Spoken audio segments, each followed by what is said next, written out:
Hey, how's it going? Good. How are you doing? Good, good. How was your day?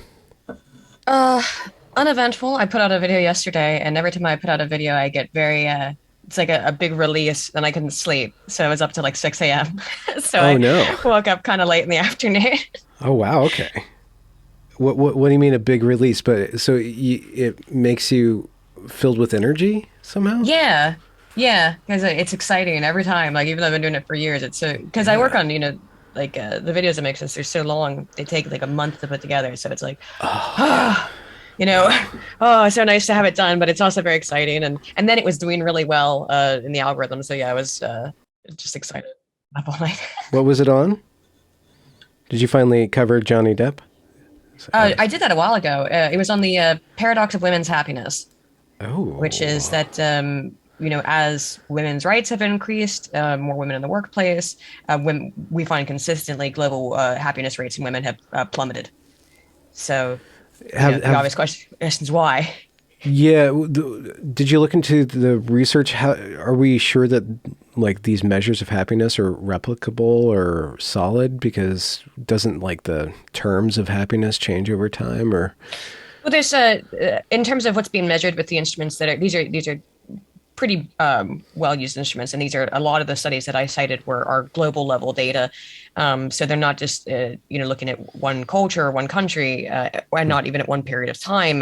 Do longitudinal data as well, but so it's most of the research generally delineates what happiness is being called, or life satisfaction is another measure that is something different. It does ask you that in that instrument, the one that's usually used is just how satisfied would you say you are with your life on a this week, right? That's usually how it asks. Is like this week, how satisfied on a liquor type instrument, 1 through 5, very satisfied to not very satisfied, right? hmm. The happiness scale would operate the same way. How happy would you say that you have been over the last week on a 1 to 5 point liquor type instrument? Now, usually it will give a little definition of what happiness means, but also it's okay and maybe even better to let people define what happiness means for them. So that allows the participant to fill in the gaps. There was one study that I did cite that did delineate because happiness, as we generally, I think of it, is hedonic happiness. I feel pleasure, but there's also something called eudaimonic happiness, which is meaningfulness or eudaimonia. So and the studies were replicable in the when they were specifically looking at eudaimonic happiness, which is again meaningfulness in life, which is Okay. not necessarily pleasurable. But sorry, there's a long answer No, to no, the. no, no. I love talking about methods, so Yeah, no. And is your thesis or did you explore, is that because of material conditions? Is it because of the reshaping of what it is to be a woman in the world? Because it could be the case that we are less happy the better off we are, paradoxically. I don't have a conclusion. I, Yeah. I don't like to make conclusions in my videos. It's just like uh, I let it up to the audience to draw a conclusion, Hmm. and I just present the data. But if my hypothesis, my personal one, Yeah. is I think that um, the promises of feminism, that you can have it all kind of promise. You can be successful in the workplace, and you can have and balance that with having a relationship and having a family, or choose not to have a family. And really, like I think it has put a weird pressure on women that they have to do it all. Not that they can't have it all, but they Hmm. have to do it all. And when they can't live up to that expectation, because this is a really high expectation to expect everybody to be able to do, I think that causes a disconnect with Hmm. you know what you believe you can do and what is actually possible for the average person. I've been listening to kind of post liberal feminists for a while now. Mary Harrington comes to mind, Alice Kashuta, and there's kind of like a reactionary movement or a reaction to liberal feminism, what they call liberal Mm-hmm. feminism. And you can also divide feminism up into the waves and stuff, but I like to think of liberal feminism because it kind of contains that idea of like liberty and choice and consent are Mm-hmm. the foundation of what it is to be a human being.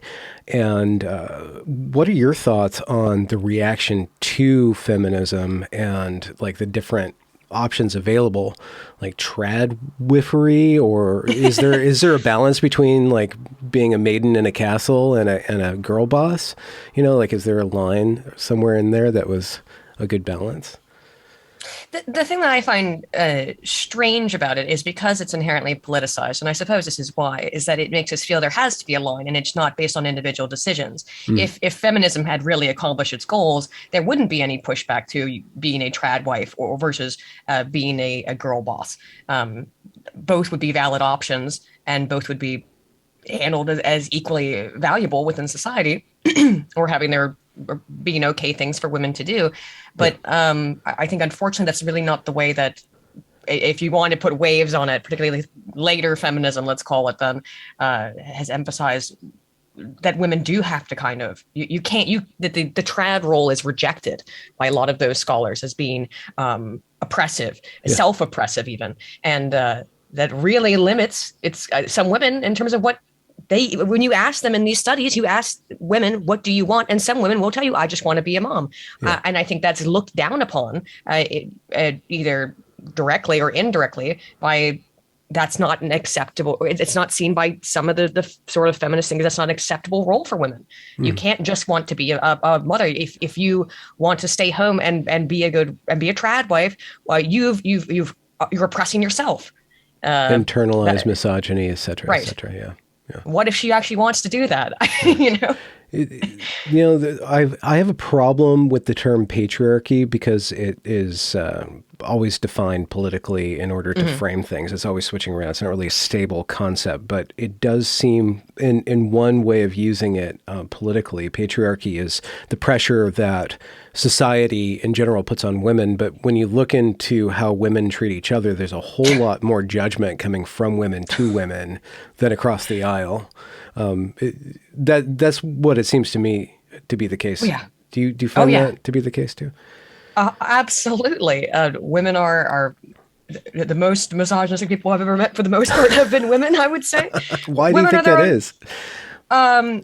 is? It's part of the way that women operate is because we are, well. Let's. I often try to, if I'm looking at something, I'm like, that's weird, right? A lot of time with human behavior, I think a lot of times you have to go back and say, well, hey, why evolutionarily would that be the case? And ultimately, women are competing with each other for mates and want the highest value mate. So why are, but women also benefit from having community. And I'm talking again evolutionarily, we're talking in a tribal situation. Yeah. Women benefit very much from being knitted together socially to share in the raising of children and, helping with the And making community. up for all the dead men that are out Right. hunting and Yes. dying and warring with each other. Yeah. Exactly. They have to, support each other because the men die in this very basic civilization or society.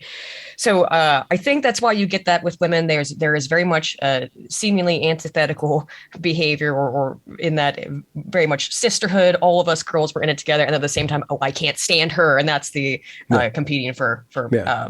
partner aspect. Yeah. There's also there's this wonderful essay written in the 70s about the problems. It was by a feminist writing about the problems in the feminist movement, because the feminist movement at that time was trying to be non-hierarchical. And the critique was that you're just making the hierarchy unofficial. Like, Yeah. unless you embrace hierarchy and codify it, then it all goes underground. And there's I think it has to do with linguistic intelligence and emotional intelligence, but from a man's point of view, a simplistic point of view, it seems like there's a lot of hypocrisy from women where they say one thing and do another. But I think that it's actually, it's more of a cleverness, or that's the way that aggression works out and power dynamic work out kind of by the leeward. That's what I've seen. I wonder if you've seen that, if you have any theories on that, or if you've explored that at all. Yeah, I think well, Indirectness, hypocrisy kind of stuff. the hypocrisy thing absolutely exists, and again, I think it goes back to at least the cattiness, the two-facedness on that kind of stuff, which seems hypocritical. Again, I think that has to do with competing evolutionary stratagems, in that, or things that work together as evolutionary stratagems, is that, one, women are seeking the best male partner that they can possibly get, and they will want to tear down other women to have the best male partner. But at the same time, it doesn't suit the tribe if the women all hate each other and don't aid each other. To a certain degree. So you have a weird conflicting thing there, which can come off as very hypocritical. when in reality, it seems that that It works over time. evolution has set us up that way a Yeah. little bit. Yeah. And so when did you hit the scene? When did you start making your content for the? 6 years ago now. Okay. Jeez. What prompted that? I was taking a sabbatical from my PhD program for mental health reasons. This is 2016 then? Yeah. So Yeah. it was right after the Trump election. I had taken the sabbatical in the fall semester of 2015. And it's when I started my sabbatical. I made my first YouTube on January 6th, 2016, on Trump's inauguration day, which the video was called "Why You Elected" or "How You Elected Trump" or something like that. And it was like how the hatred towards Trump creates psychological reactance, the Streisand effect stuff. It was very basic. First video. It's never going to be this kind of like extreme in-depth crap we do now. And it was very snarky and very, very old YouTube in that way. Yeah. But I'm sorry, just to pause for context. Were you a pretty big ingester of YouTube? Were you kind of aware of the trends right there? You're pretty plugged in, doing comments and stuff like that?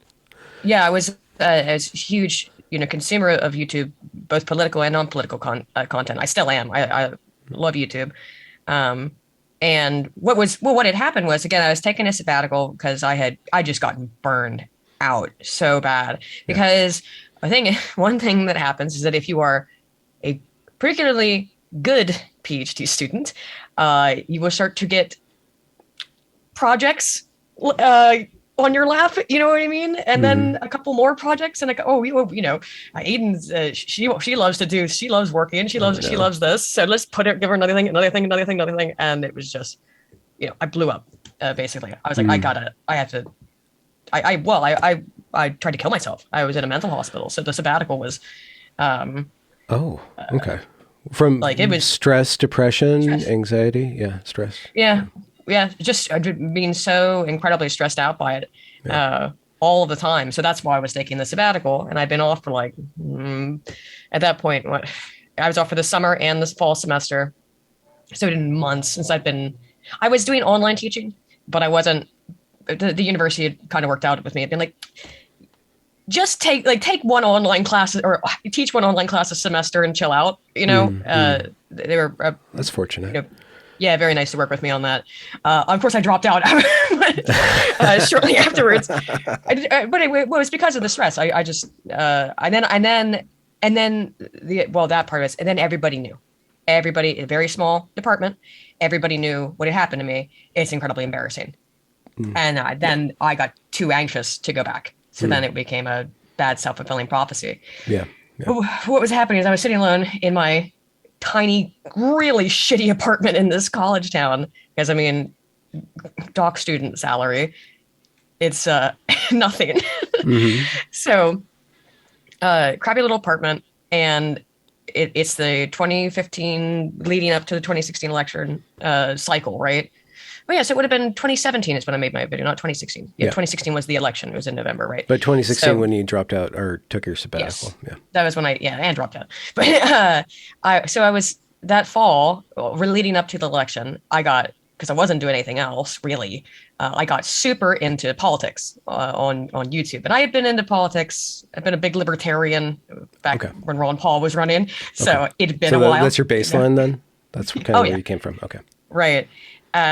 And I got super into it, and I didn't have any friends in this university town. Didn't know anybody.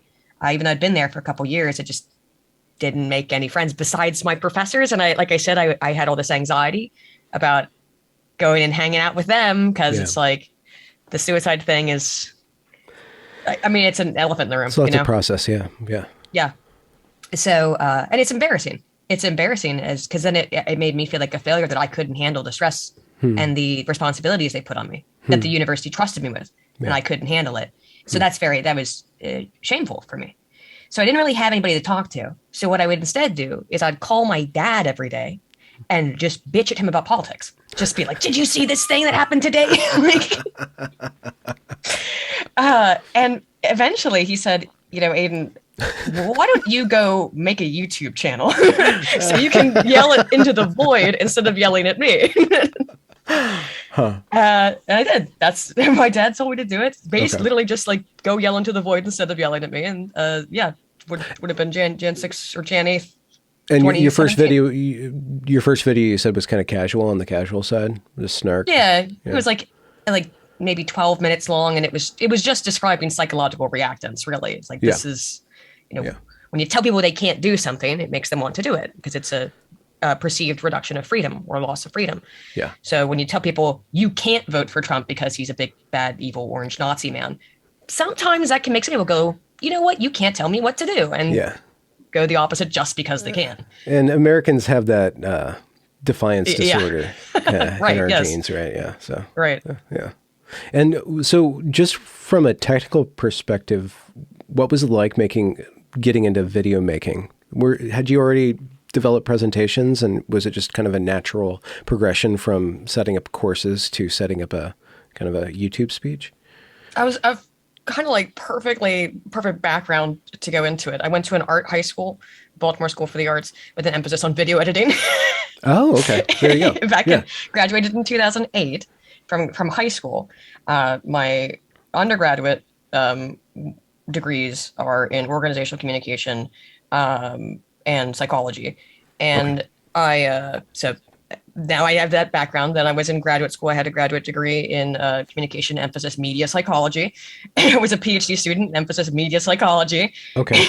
Wait, and this is different than media studies because a lot of oh what yeah, you're talking about has all been captured thoroughly by what we kind of call woke. Was your college experience, did you encounter that I was much? so incredibly fortunate. I think I really lucked out. My top pick when I was in high school and I did the art schooling. Also, the other thing is that the entire time, all throughout college, I was giving presentations on nerd stuff at anime conventions. Because if Oh, you do presentations, you do panels, you don't have to pay for your ticket.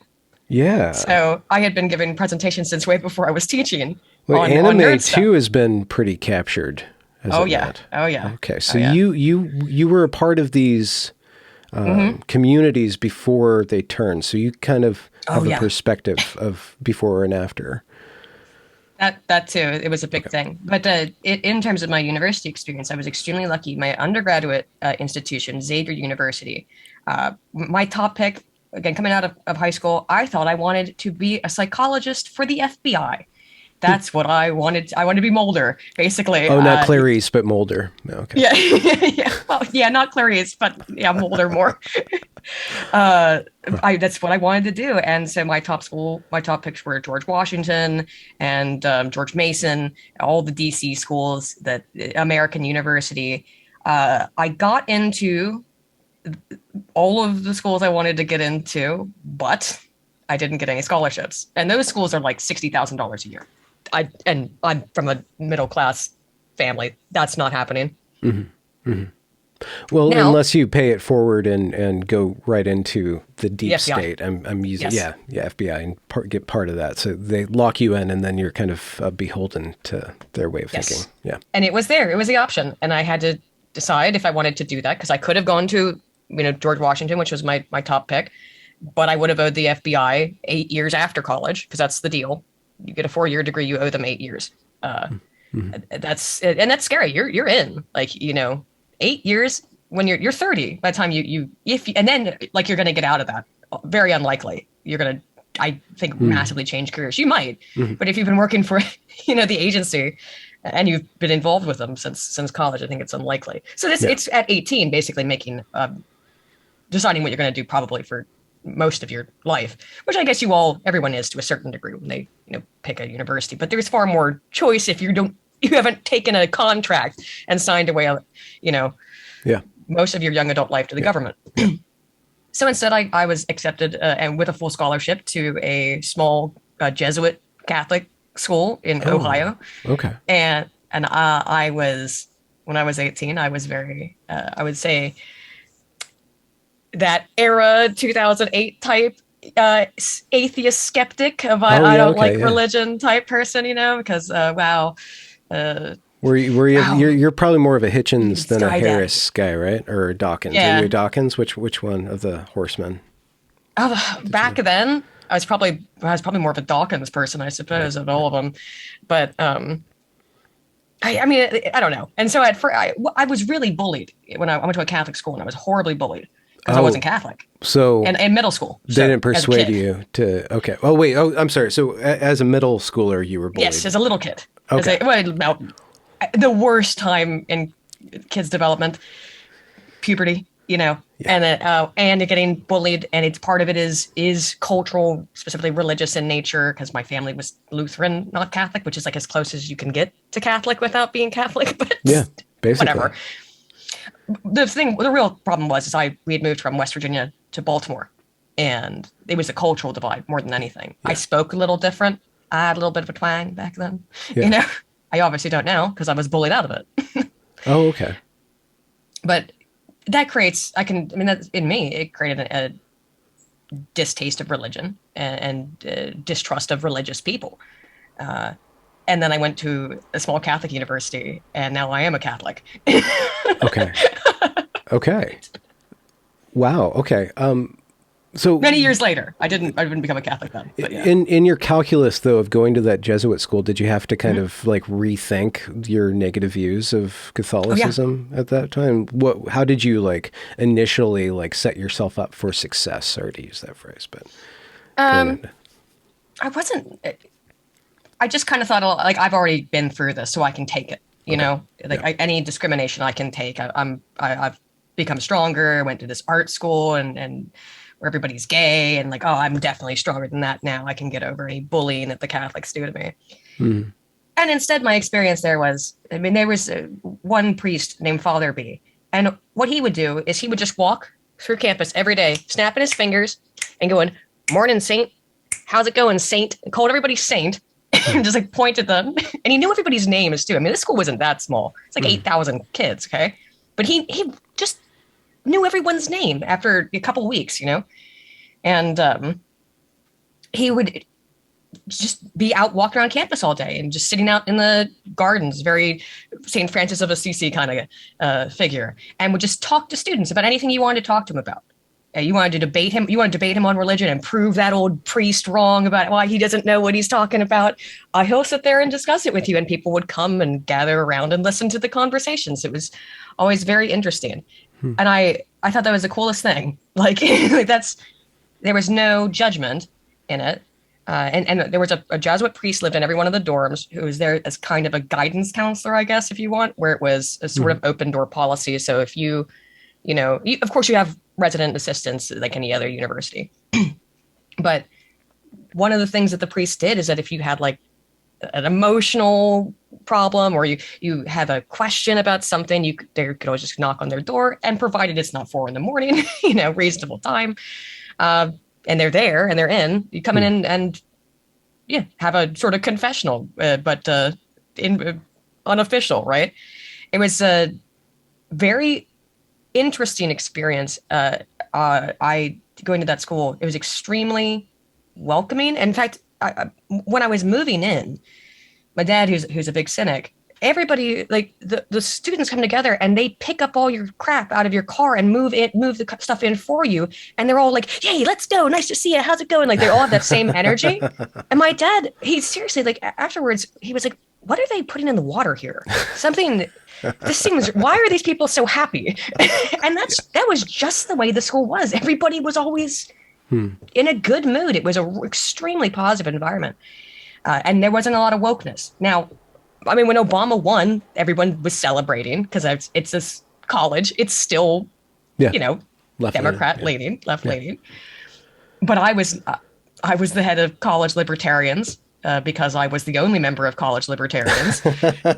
So, What did you do? Like um, little one-person rallies where you burned your no, bra or something? I don't know. no, What you I stepped on a one snake time. and people accused you of I, being Saint Michael or something. Is that the one who kills the dragon? the only thing I really did was is at one time it would have been must have been for the 2008 election. Oh yeah, no, it was 2012 because it was Goofy Gary. I went around I ordered these Gary Johnson door hangers, and it's like they said something like, "Have you considered there's a third option?" I mean, this is Goofy Gary too, like the man who stuck his tongue out. I don't know if you've ever seen that clip. It's very No, embarrassing. I haven't. Oh, he's just an embarrassing guy. And Well, I there's went and that was meme hanging. about libertarian ideals and then libertarian candidates. I did some of the. Have you seen that one? Yeah. No, I don't think so, but I Okay, can imagine. I'll have to. Yeah. But it was just a door hanger that said, like, yeah, have you considered there's a third option, Gary Johnson for president, Libertarian Party. And it was actually the only, I think, bad experience I ever had at Xavier with other students where I went and hung it up. And this one girl came out and was like, you can't do that. Obama is running and it's racist to say anything against Obama. And that was Mm. the first time I'd ever seen something woke, I think, like in real life. And that was 2012. So it's a while ago. But that I'd ever in real life experienced somebody being like, no, you have to vote for Obama because he's black. Yeah. He's already been president once at this time, too. So it's weird. Yeah. But I remember thinking that was stuck in your head. very strange. Yeah. Now it does, looking back at it. At the time, I remember thinking it was weird, too. But just thought she was crazy, just like I was just a crazy person. Little did you know. I know that things were so soon to change, and that's now the norm. I think, or more likely to be the norm than not. But yeah. That's So you avoided all of what we call wokeness, and I know that term is fraught, whatever. But yeah. And then my graduate doctoral school was West Virginia University, which is very, it's a state school, no nonsense at all. Okay. And it's West Virginia, so I think Wilfred Riley teaches there now. I'm probably wrong. He's in Kentucky. I think, actually. I'm not familiar with the name, so Another guy. Yeah.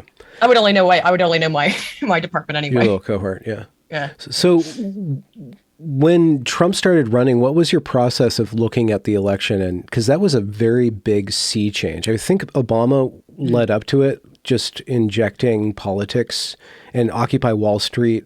America just seemed to have getting more and more political, and social media was influencing that too. But when Trump kind of ran and then won, that completely changed the entire dynamic. So from your perspective, what were you seeing?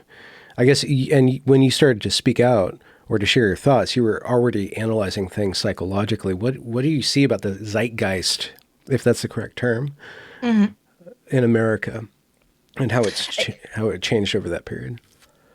It's been bizarre, and I after 6 years of making videos, and I don't know how many hundreds of hours it is now, I don't have a good answer, because it seems like a switch was flipped in 2016, and maybe it's because it's also when I got more involved that it seems to me like that something changed. But I think something did change in 2016, because I don't remember society ever being like this before Trump, in just the way that it is now. The animosity, the vitriol, the idea that, I mean, yes, there's always been partisanship. There's always been, cronyism and sidism. At least, well, we can specifically look through the data, and it's gone up exponentially since 1970s in the U.S. But the way that it has increased since 2016 is like incalculable. And for me personally, I lost my best friend over it at the same time. And we don't have to get into that, but I'm just wondering, to frame it, was it because you didn't agree, or you didn't see eye to eye, or you didn't go along with the program, or you were against the program, right? You didn't agree, or you disagreed? I mean, with my friend, and this is interesting too. I had been political back in like 2008, 9, 10, libertarian stuff, 2007, even back when I was in high school. I was always a libertarian, though. Big Ron Paul, and then Gary Johnson. So I guess in like 2007, like 2012, and then I kind of got out of it. I was going to grad school and doc school, and I had, other things I was working on and were preoccupying my time rather than politics. But with my friend, I also noticed she got involved in politics at the exact same time, 2006, I guess, or 16, like a switch flipped. And it's now, and she had never been interested in politics ever. Like, not that I had never known her to ever be interested in politics. And all of a sudden I go to see her. I haven't seen her in a couple months, and she's got all these Hillary Clinton stickers on her car, like a whole bunch of Hillary Clinton stickers. And she's very, very into woman president, first woman president. I really want a woman to be president, like that. And that seemed to be, and the many times I talked to her about it, why do you like Hillary? She's a woman. It's a woman's time to be president. Is that it? And that did seem to be the core of it. I don't. She had been going to college, having problems, and like moving from college to college to college. And ended up in a what I could see was a fairly woke kind of program. Um, and of course she thought I was indoctrinated, and I kind of thought she was being indoctrinated, which is of So course the in 2016, funny you thing. were not a libertarian. You were a trumpet. Yeah, I'm still a libertarian. I've always been Okay. a. I Okay. voted for Trump, but I voted for Trump twice. But I mean, I like the MAGA idea. Hmm. Because I support America as a country and Americanism and its values of liberty more than anything else. Hmm. If you, I'm Yeah. sure you're familiar with the um, World Foundations test, the Yeah. Heights research, Yeah. and they of course added liberty as a sixth foundation. Wait, yes, right, fifth or sixth, whatever. They added it after the initial research was, I think it was five, and then they added liberty. Yeah. When I've taken that test, that instrument, my Liberty Foundation is 100%. Oh. It is. So it is Okay. 100% Liberty Foundation. So that's why I liked the MAGA thing. It's because Yeah. I like the idea of liberty. I very much value liberty as a core American value and feature. And I thought that's what Trump represented in a certain way was liberty. It's what he was espousing, at least. So that's why I supported Trump. Uh, because I thought he was a better candidate for liberty Yeah. out of the two. Yeah. Uh, The moral foundations work from Haidt. mhm. What I get out of that is when he compared the leftish or the liberals with the conservatives or the rightish Right. people, the right has a more distributed moral foundation. It's just about equally distributed across, yeah, So all of the they foundations. value different like loyalty, purity, liberty. I don't know if empathy or harm, I guess, is one of It's them. harm care, yeah. Harm care. So with libertarians, when it peaks out at liberty, what is the kind of, have you thought about the psychology of what kind of people end up gravitating towards the libertarian type? In my own experience, it's usually hyper intelligent people. Maybe. Usually. Well, thank you. I think for the compliment. But in terms of what Heidt's research has found, though, is that like yeah, the clumping of people as a group based on their political identity is that the people who tend to lean to the left or Democrat voters only value two of the foundations, those being CARE, the CARE Foundation, and the Fairness Foundation. Fairness, yeah. The conservative leaning people value all of them about equally, and libertarians only value liberty. Well, Hmm. they I mean they can have some value for the other ones, but like my harm care foundation is non-extant nearly, which sounds very cruel when you think about it. It's like, but it's more that I don't think it's immoral that bad things happen to people Hmm. sometimes without them deserving it. It's the unfortunate cruelty of reality. That kind Hmm. of stuff is that's what makes my harm care foundation so low. Okay. Uh, Is it like the calculus of chaos? You're just able to accept the chaos and the I think so. unfair distribution of Yeah. value. Well, I'm predominantly, what I do predominantly is I'm a statistician. So Yeah. more than anything else, I'm social science, but that's predominantly statistics, and statistics is a very brutal reality. Hmm. It can make people upset when to even hear certain statistics. You know what I mean? Even though they don't mean anything, data just are. It just exists. Hmm. But the associated meaning that can come with it can cause, I understandably, hurt feelings like crime rates and race, right? Hmm. That Hmm. makes some people very, very upset just to even say it. Yeah. And it's like, it doesn't, associating meaning to that though, that's outside of what the numbers themselves, the numbers just exist. Hmm. Data has no valence in terms of moral or ethical meaning. We attribute meaning to it as humans who are looking at data. And if you kind of accept that as is, do you have like faith that statistics are going to solve things, or like that there's an order in that chaos, or you completely are amoral about when you look at society and you see how it's operating? Will it work out on its own? Do you need to project meaning onto it in order to organize society? Probably ultimately you do, but you also need there is, I do not believe in the notion that there can be too much information, essentially. Uh, People will say, let's not study this because it could cause harm. Like the trans debate right now is a huge thing. Let's not ask these questions because it could cause harm, essentially. And so research is not being done. Research is not being done on desistance rates in trans people, for example, because if we acknowledge that that it happens and then we go in and we investigate it, well, now we're giving more attention to it. And this is a totally new concept, I think, that has infested and infiltrated into the scientific community to a degree that it was probably always present, but far more prominent now than I think in the past. Of there are some subjects we can't study. To me, that's antithetical to science as a tool, which it is a tool. And instead, so often now people see it as a replacement for religion, as a source of answers. Science isn't the source of answers. Answers have to be provided by people who do science and then look at the data that just exist, that don't have meaning attached to them, and attach that meaning themselves. And you can't do that if you're not researching absolutely everything. Even if it's an uncomfortable subject, it doesn't matter. Actually, that's even more important if it's an uncomfortable subject. Yeah. Shed the light.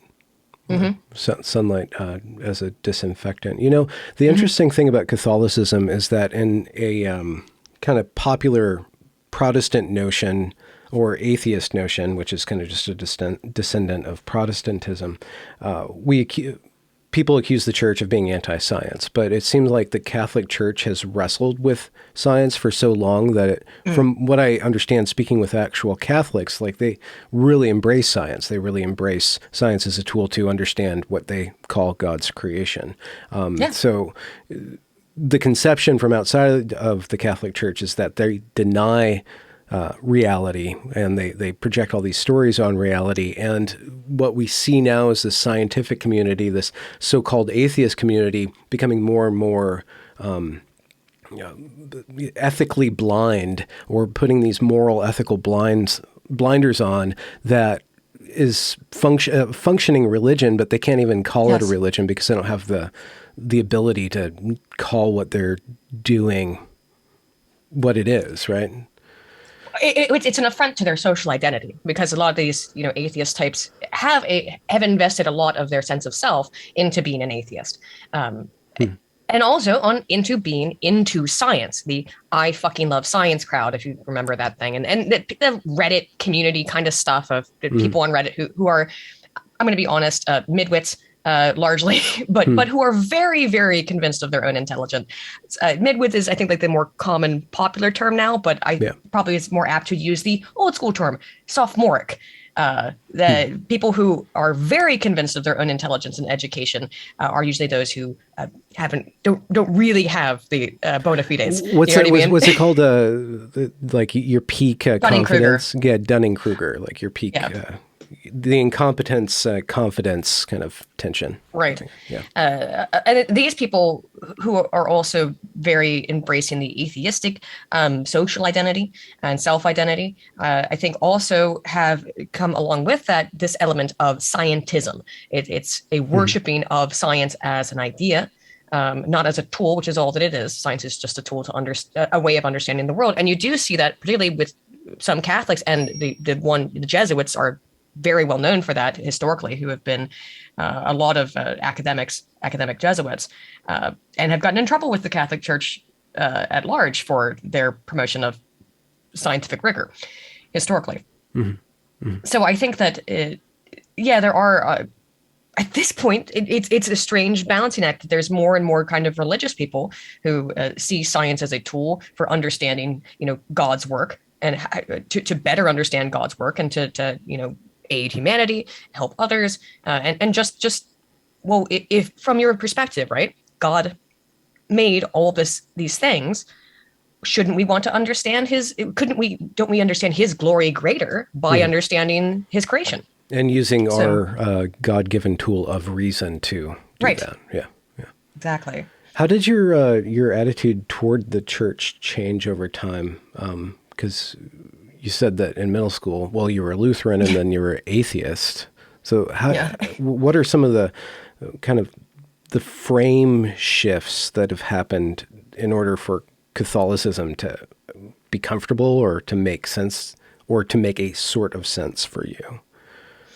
Um, well, in my 20s, I became a Norse pagan just because Oh, mostly because I thought it was cool, but you also just wanted because to ride ships around the seas? Is that? well, really what happened is my dad is really interested in genealogy, and he had traced our family back so far that it becomes mythological, because there's no Hmm. more history record. So he was showing me this chart, and he was like, check this out, Aydin. And it's like, your 45th great grandfather is Odin, king of Asgard. And I went, that is awesome. Okay.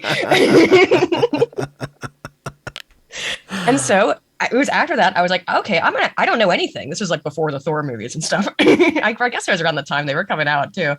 Hmm. Um, and I was always big into comic books, but that's an aside. It had nothing to do with the comics. It had to do with that genealogy thing. I went and read the Poetic Eddas, the Icelandic poetry that is pretty much the only writing that exists that was written down by monks, Christian monks, many hundreds of years after pretty much everyone had stopped believing in it. So Hmm. how Accurate, accurate yeah. are the Eddas is questionable. But I read all that stuff. I got really interested in it, and I decided, okay, that I why not? Because it's cool. And I tried to tell myself that I really believed in it, and I think I really did. I did the rituals and stuff for like 5 years, but By basically, I yourself, got or was there yeah. a community? You're supposed to have a community, but it was Yeah. just me. Okay. So Yeah. they're supposed to be like Witten and stuff, people around you who do the same stuff, but I was the only one who knew, or who I knew who did it. uh Again, you're the lone libertarian yeah. impaling a lamb in the courtyard, or whatever you guys do. Yeah, no, I mean, you are supposed to make animal sacrifices, but when you read up on all this stuff online, they're always like, yeah, well, you're supposed to, but you don't really have to in modern times. Here's how you get around it, right? Hmm. You know, Hmm. I got really, really sick then. I was in the hospital for back in 2 years ago now. I almost died. And when I came out of it, I was like, that Norse pagan thing. Actually, God, it'd been nearly 10 years, not five, nearly 10 years I was a Norse pagan. Hmm. Um, I like needed to find something that actually gave me more meaning in life and feeling like I wasn't alone spiritually in the universe, which I did when I believed in that stuff, or convinced myself I believed in that stuff, or whatever it was. Hmm. And I found that it was fulfilling to me to give up, some of the struggle that I was going to, and like put it in Jesus's hands and be like, all Hmm. right, you take this, because Okay. then it allows me to take some of that, and I had to relearn how to walk. Like, it was rough. It was a really rough time Hmm. of learning to come back from that near death experience. And it's not an unusual story, right? I can't imagine how many people would tell you I had a near death experience, and then I decided to look into this whole, Jesus thing, Hmm. Hmm. see how that makes me feel. And it just made me feel happier. It made me, it has improved my life. And so, from an emotional stability standpoint. So that's a good thing for me. Just as an aside, I've been kind of flirting with Catholicism this year, and I had a particular moment when I was very anxious about the state of the world, the state of America, right? Because I Mm-hmm. watch what's going on social media, and it kind Understandable. of makes me a little depressed. Yeah. And I just went into mass, and I just felt like connected to something much greater than Mm-hmm. just this chaotic time. And Right. okay, this is something that has persisted and will persist, and it's so relaxing to be able to be a part of history rather than the historical moment. That was Absolutely. one thing, which Yeah, is I've yeah. thought similarly as well. It's something, uh, part of also the COVID lockdowns has is but social media, and also on top of it, and just like this way that things work with, again, the increased polarization, the incredible politicization of anything, has Hmm. atomized everybody so much. We've all become so isolated. So when you have something like the church, that Yeah. is, this is a community that is millions of people and throughout history, Yeah. and we're all connected, and it's not just me alone, and we're, yeah, part of something Yeah. bigger, some part of something greater. That is a very emotionally, I think, fulfilling and comforting thing to experience. And that's, I think, why people are coming back to religion maybe more now than in the last And couple decades. it's delineated too. That's the thing about myth or a biblical narrative or a religious narrative, is that it works on many different levels. It engages your imagination, your heart, and your mind, as long as you're able to, do symbolic thinking if you're highly skeptical. I've been looking into I've been reading reactionary thought or dissident right kind of thought, the Machiavellian, Curtis Yarvin. Well, now you're in my wheelhouse. Hello. Okay, great. I'm a neo-reactionary. You may not have known this. Oh, okay, and a Catholic. You're hitting all. Yeah. You're hitting all of those. Yeah, I'm a big fan of Curtis Yarvin. I do a podcast once a week called Broken Ground. I'm a neo-monarchist along with my co-host. I'm a libertarian neo-monarchist, yeah. So okay. That's quite the circle to square. Yeah, I know. No, but it's interesting once you start to look at it's contradictory. It's not. Look at the history of power and certain books. I can't remember all the names. I'm very new to this, but certain books that Curtis draws from map out the progression of power from the monarchy and the church to modern democracy. And you see that modern democracy is in always less free than it was. And I don't know if that's just because of technology and the invasiveness and the connectedness of our world. I still don't understand. But when you bring up to a normie monarchy as a solution to democracy, like the panic is that why would I? That's authoritarian. That's dictatorship. And it's backwards. And it's a false premise of the liberal progressive march through history, that a liberal idea, meaning that it always moves forward, that we are always moving in the right direction. So to look at anything from the past, for example, would be a step in the wrong direction. Instead, we have to think that there's a possibility that we've made some errors, and that there were things that people knew in the past that are valuable to pay attention to. Yeah. That we've kind of erased or moved out, cycled out as no longer being valuable, that actually might be valuable bits of information. Yeah. The other thing too is that it is a false premise, I believe, to ascribe democracy as being the form of government that maximizes liberty. Because again, moral foundations, I'm all liberty. So if my concern, as is my main moral concern, is with protecting liberty, and I don't know if it's just modernity, or if it's a function of democracy itself, but I think it actually might be a function of democracy itself, is not necessarily conducive to liberty.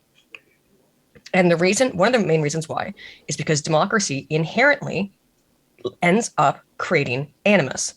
Because no matter, even if it's a multi-party system, because I've had people say, wow, what about Netherlands, where they've got 8 parties? Okay, yeah, they have 8, 9, 10 parties. There's 2 that end up generally fighting it out, maybe 3. In every single democratic system in the world, it ends up being 2, maybe 3. Yeah. Over time, that draws lines in the ground. And social identities build and build. And the inherent way that democracy ends up working is, well, we lost this time, we'll beat them next time, right? It's inherently it's combative and warlike. And then it makes everybody involved and responsible and complicit or allied with the right or the wrong team. So it divides. And anyone who's in that team and anything that they do, and it gets just worse and worse. I think, and in fact, the founding fathers were well aware of this. If you go read some of their writings, particularly Hamilton's writings, you can see that he kind of sees that this will happen eventually, and that democracy does lead to tyranny. Aristotle writes about this in his Forms of Government, is that what comes after democracy in Aristotle's perspective always devolves into tyranny. Why does that happen? I think it's because of that war mentality that happens, that democracy produces. It does produce an us versus them within your own compatriots, your own countrymen. That's not healthy, ultimately. It would be nice if there was the capacity to have the older way of saying it's like, oh, my esteemed colleague from the other side, and that kind of stuff. What did Marvel Comics used to call it? Our distinguished competitor. Marvel would always refer to DC as our distinguished competitor. So that kind of stuff. Loyal opposition kind of framework. Yeah. Sure, but people can't be civil. And media's not helped with that. Well, in order for if in order for a democracy to function, you have to get people to show up to vote. So you have to Yeah. mobilize the people, and Yes. what you do to do that is rhetoric. What we're seeing right now in the lead up to the this election cycle is like extremism and fascism, and Right, right. I don't know if Patriot Front is a front or not, but I like don't know what it is, but they sure look silly. yeah, well, it plays in the direction of power. It plays in the direction Yeah. of tyranny, which is, I don't think Biden's a tyrant, but you can see it really easily slipping in that direction. You can see that people projecting tyranny onto Trump is a manifestation of that. Whether or not Trump is a tyrant or not, the opposition has to see him that way in order Sure. to block him out. Absolutely. And the rhetoric has really ramped up, and that is the media's part in this. Absolutely correct. You need to mobilize voters. You need to get people to come out because people would rather do kind of anything else but stand in a line Yeah. to, scribble on a piece of paper. Something that they're not going to be able, really tangibly, from a psychological level, it's difficult to understand how what you just did has any real outcome. It's difficult to connect. Unless you cause and think in effects there. terms of group, unless you think in terms Right. of team. Yeah. If you think in terms of what does this do for me personally, why should I go here and stand here and do this? It's not going to do anything for you. What if you lose? Whatever. It's hard to mobilize just basically. But when you do engage the social identity psychology aspect of it, of we need to do this to or else, and it's very much recently, and it's always been this to a degree within democracy, but recently in the last 6 years or so, it has been a or else. If you don't go out and vote, the fascists win. If you don't go out and vote, and Trump's side does it. If you don't go out and vote, crazy old Joe Biden is exactly what he is. So, it's crazy old Joe Biden. Oh well. So I want to probe into something. You said it's the media's fault, and sorry to break it to you, but we are the media. You are the media. I am it's so we have a part to play in this, even though we're not a part of the elite. We're outside of that, so we can kind of scoff at mainstream media, but at the same time, we are producing the content. So how is your relationship to the political aspect of your work developed over the last 6 years?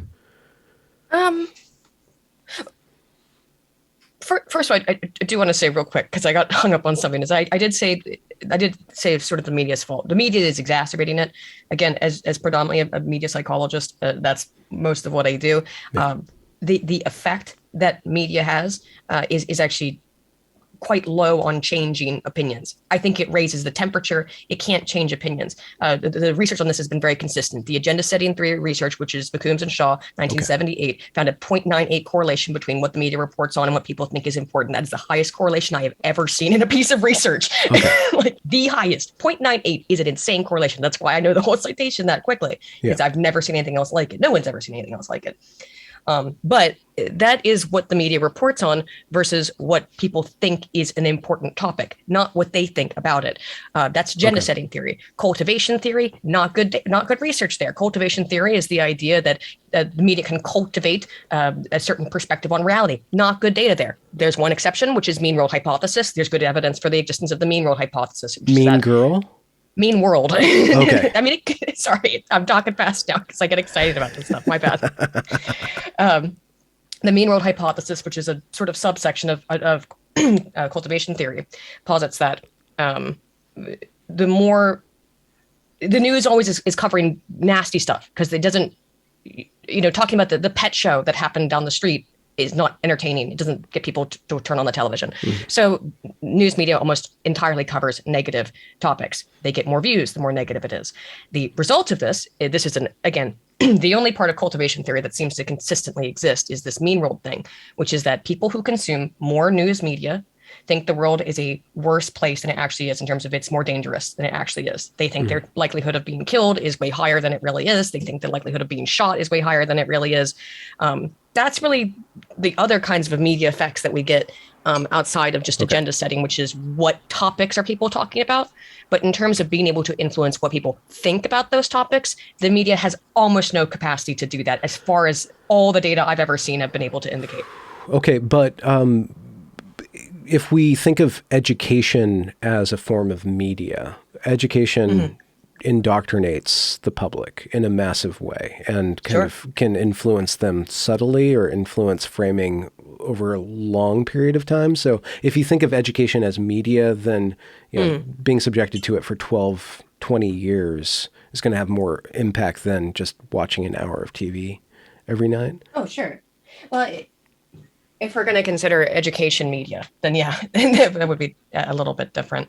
And I ask that because if you reconsider your work not as political media, but as an educator, then your relationship to changing opinions is more about informing people of methodology and facticity of any given subject matter. But what I do on YouTube is I'm not necessarily trying to change anyone's opinion on anything. I'm just trying to, particularly now where I feel like so much data is obfuscated, as that's like I said earlier, that's a dangerous thing. You wouldn't want to look into that. COVID was the worst it was a hard time for me to make videos because it was straight up like, oh, that's misinformation. It doesn't matter if it comes from a scientific journal. If it's something that was not currently in the Gestalt, then that was gone. Yeah. It wasn't approved by a scientist. Well, it actually was because it's from a published study. No, but it's not what we're saying. It's not what Fauci's saying. So it has to go bye-bye. And that was, as someone who just likes data and just wants to present it. Yeah. And liberty, that was very frustrating. I bet. It seems we're moving back on it now a little bit, I guess. But that's well, it's just 5 months behind, right? They're just correcting the record later on. The stuff on COVID, I think, is absolutely criminal. So much of what's happened. The stuff with children in particular. And I'm not talking about, Susan I've talked about this before, so it's fine. It's nothing to do with the vaccine. It's nothing to do with the disease. The lockdowns. Have you seen the research on this 20-point IQ drop in children born during the lockdowns? 20 Say that again. 20-point IQ drop. In children born during the lockdowns. In children born during the you can measure 2-year-olds' IQ? Yeah. They're not, okay, they're not the best instruments in terms of stability. Okay. So that's why that when those data came out, though, it was shocking. And you're not seeing it reported a whole lot because it is an absolutely shockingly terrifying finding.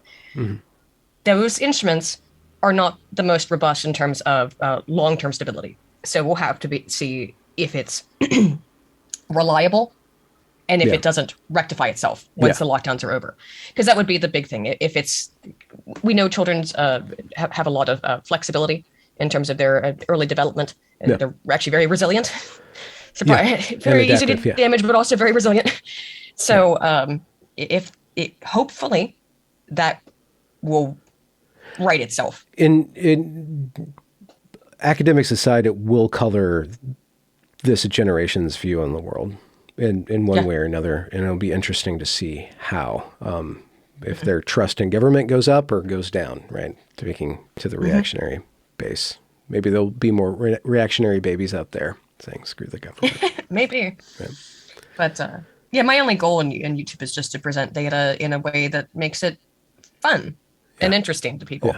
I don't, when I'm going to make a video, I find a topic that I'm interested in. A lot of times it's stuff, it's like, if it's something I've covered before, so like I started to touch on media psych there and I started dropping out a bunch of theories and stuff, and that's because that's stuff I know, back and forward, in and out. And that's not super interesting if I was just going to talk about that all the time. Even though you can tell it makes me excited, but it would not be exciting for me to make videos all the time about like existing theory. So I go and look for things I don't know the answers to. I come up with a hypothesis. I don't know what the answer to this question is. Go out and see what data there are on it. A lot of times it's studies I've already read. A lot of times it's not, because there's millions and millions of studies out there. So just self-discovery and then just taking what I've learned and found and just reporting it to other people who might find it interesting and have the same question that I did. an edutainment kind of product. Yeah, that's what I'm aiming for. Yeah. Put me. I just I read studies and put memes next to them. Yeah, and find a few clever jokes to tell. What was your path to neo-reactionary? Because Yarvin was a libertarian. From what I understand, I'm still pretty early in studying his work. He was a libertarian, and then his first blog, Unqualified Reservations, was toward the libertarian perspective or from the libertarian perspective. And I wonder, did you find him early, or when did you come across him, and what? I think I actually came across Yarvin back around like 2012, like his early stuff. And so I was introduced to him a long time ago. And I rediscovered him basically like when the Biden-Trump stuff was happening in the 2020 election. I was very disappointed in everything in society. I wasn't just salty that Trump lost or something because I voted for him. That wasn't it. It was more that I was seeing what it seemed like the United States was falling apart. That the country was, it still feels that way, was crumbling. And I was searching for answers of, is democracy right? Is democracy the best system of government? Let's investigate why is this happening? Why do people hate each other so much? And is this an inherent byproduct of democracy? So I went back and I was reading the Founding Fathers documents, and I came across, again, Curtis Yarvin's work, and a guy called Mad Monarchist who wrote a blog. I read a lot of his stuff. And I was just, and then, going back and reading the stuff that Yarvin talks about as well, like the Machiavellians and Burnham. Belloc, Burnham, and my absolute favorite author in this is a guy called Erich von Kuhnert-Lenin, who was a part of the Austrian nobility, I believe, writing during the 1940s, like right before World War II, and he was a monarchist. Who his book, what's it called, Liberty or Freedom? I think that's called it. Something like that. It's free if you're interested in it. Yeah, can you say his name again for the audience? No, Ledin. I'll she probably just have to spell it out because I'll put it in. The best way is Kuhnelt, Kuehnelt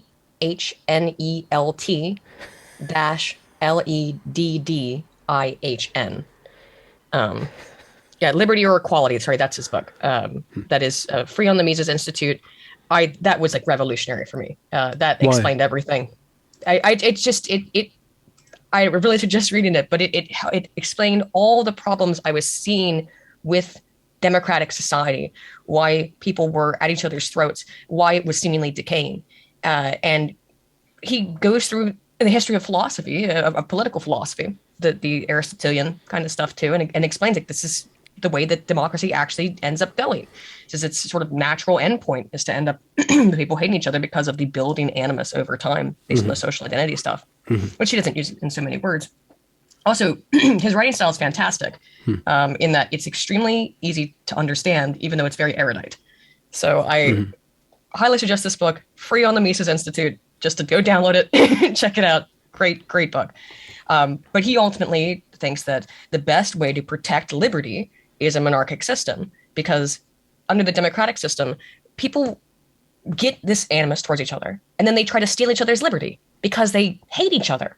So they try to reduce each other's liberty back and forth. So instead, if you don't have this back and forth, if you have an overarching hierarchical structure in the form of a monarch who is not incentivized to cause harm to their property and to their wards, their children, because of course the immediate response is, oh, monarchy, it's always tyranny. A monarchy, they always abuse their subjects, and it's, Monty Python, help, I'm being repressed, kind of stuff. That's actually not quite accurate with the history of monarchy. This is largely an American mythos that's been created because we overthrew the shackles of the tyrannical king who was doing the terrible, horrible evil of taxing 3% on a luxury good. How dare he? But I mean, the real issue is no representation. The Americans didn't have a place in the parliament. Yes. So that was an issue. The founding fathers also were not against monarchy. Hamilton wanted to make, and others wanted to make Washington king. Wasn't too keen on it. No. But not all of them. It's hashtag not all, right? Yeah. We're completely anti monarchy. Quite a few of them wanted Washington to be king. That was kind of the plan. Washington absolutely rejected this proposal several Yeah. times Yeah. when pressured. Didn't want anything to do with it. Didn't feel comfortable in that role.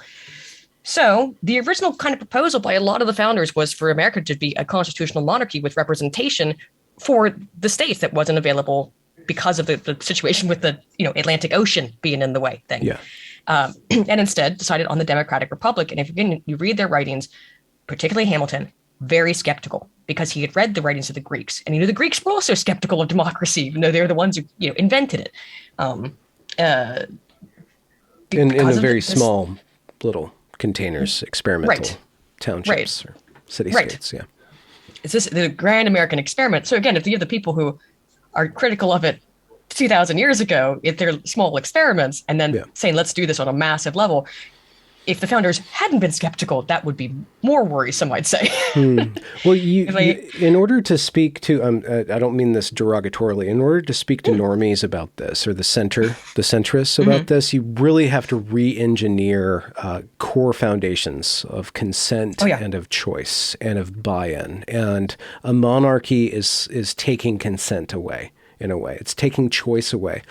One way to argue for that is to say, most people don't make decisions or want to make decisions. No, they absolutely don't. Or they make bad decisions when they do, and then they're not held responsible for these decisions. Or you look at the deep state right now, this oligarchy right now, they aren't really, they're not going to have any feedback to the policies that they're setting today 12 years from now, when these policies actually come to roost. Feedback. They have no accountability. With a monarch, you have a direct line of accountability. With an oligarchy, called a guillotine, right? Yes, exactly. It is called the guillotine. I'm not joking. That is the ultimate threat that's in place in a monarchy. That is not in place in a democracy, where that person can just kind of leave office, make out like a bandit, have swindled and defrauded and caused all kinds of harm to the people, and pretty much just shirk all responsibility and go like, all right, well, bye. And leave and get off scot-free. Especially if they have the media in their pocket. Yes. And the other thing, too, is that in these democratic systems, you end up with huge bloated bureaucracies where there's so many heads to the hydra. There's so many possibilities for evil and corruption to take place and take hold that absolutely never get noticed. I'm not even talking about the elected officials. I'm talking about the bureaucratic elements that exist underneath of them. There's no accountability there. Yeah. With the monarch, and bureaucracy still exists in any kind of system of government. It has to, course. Especially at this stage of mass population. Right. So it's going to happen no matter what. But at least with a monarchic system, there's only one, even though there will be bureaucracy and other people underneath the monarch, obviously, many, many people, there's still ultimately one head of the hydra that has a consistent line of responsibility.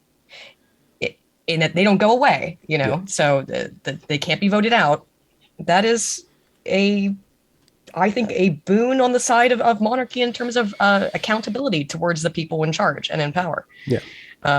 Do you get to pick who gets to be monarch? No. Do you get to really pick who's president? Do you personally get to pick any of this? This is, again, why the diffuse of responsibility that exists in all of democracy is a problem, because it is all diffused responsibility. Not really my fault. I didn't really do it. I don't really have... Well, okay, in the monarch, there's no diffusal of responsibility. Monarchic system, it's direct line of responsibility. In an absolute monarchy in particular, right? We know who did it. We know where the responsibility lies. Can it really work on the level of the federal government, though? A monarchy of an empire as big as America would be different than 50 monarchs, I guess, which would be incoherent.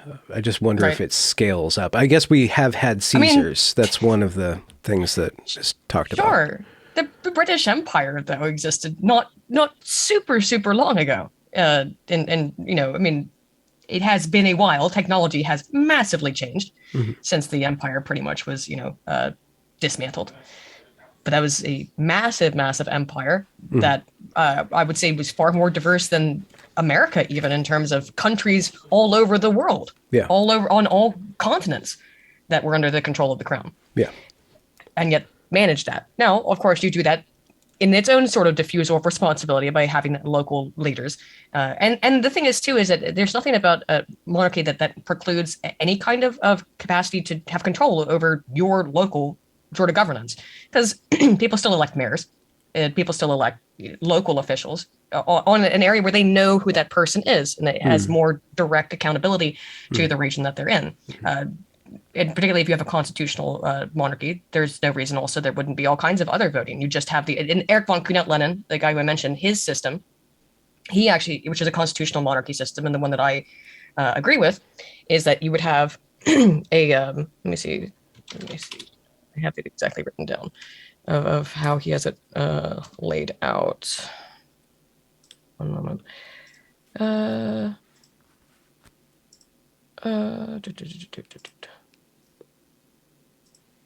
should have been here. I can. Oh yeah, okay. It's a elected diet of representatives. So this is directly elected officials by people. Then there would be a non-elected executive branch of people from all levels of society who are able to pass a comprehensive examination and then would act on a 2-year probationary period. I'm reading right from my notes on his stuff here. I'm not sure if I 100% agree with it, but this is his proposed system. His idea is unelected executive branch, but somebody elects them, right? Somebody chooses the CEO. Well, okay. So the CEO argument. That's Mulbach, right? Yeah, Mulbach, yeah. Carter Jarvin. So the monarch, in his perspective, because he's not like a pure monarchist. He comes to the monarchistic conclusion out of choosing the best CEO for government, which is essentially a monarchic figure, a monarchic point of power. Yeah. So executive.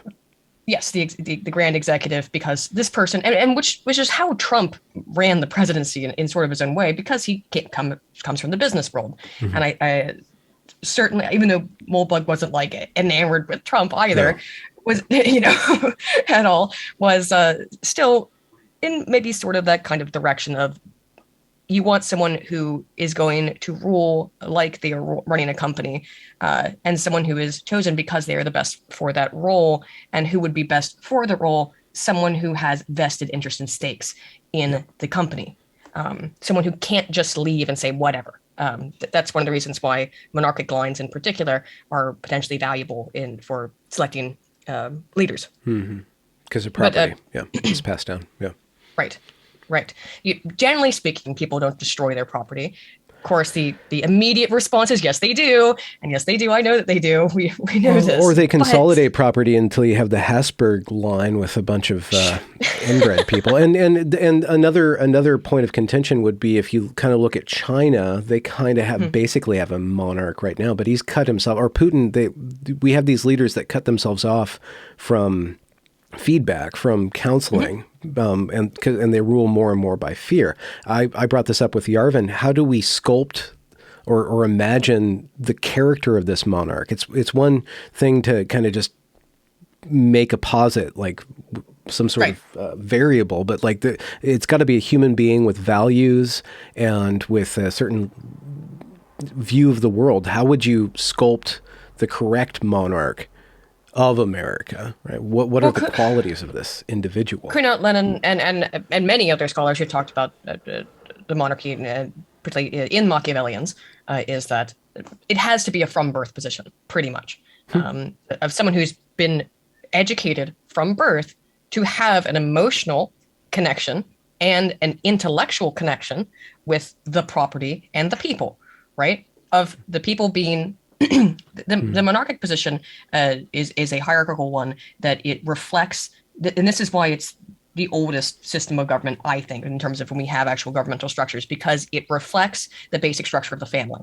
Of you have this patriarchal father figure who is supposed to take care of his children, his wards, the people. That's the mindset that's supposed to go into this to have a good king, right? Yeah. Is that the land is your property, so you wouldn't want to destroy the thing that you own and that you pass on to your children. That is your legacy. Yeah. But you also, the people who live on this land are your children, and you wouldn't want to hurt them because you're supposed to love and care for them. And this is something that you can't elect somebody into and then just inject hypodermically that kind of love and feeling and emotion into somebody. That has to be a kind of from birth training and education and emotional education. sort of thing. Thinking of the normies, in the DNA of Americans, we have this defiant oppositional disorder. Oh yeah. Like it Oh yeah. just, you say he's like our father and we're his children is just, I can hear the alarm bells ringing Oh yeah. in the I know. comment section right now. Oh, I It's know. such a Because fundamental every time change. it is, I've been talking about it now for nearly a year, and it is, it causes instantaneous psychological reactions. Because wait a minute, you're trying to take away my liberty. No, actually, I'm trying to protect your liberty. I know it sounds like I'm doing the opposite, but I'm actually trying to defend and protect Such a liberty. hard sell. It's such a hard It is. sell. It Yeah. really is, because it does involve giving up what seems. I think what would, in terms of American history, is so sold as like so core. What is liberty? If you go out into the street and ask the average person what is liberty, I think like 9 out of 10 would tell you voting.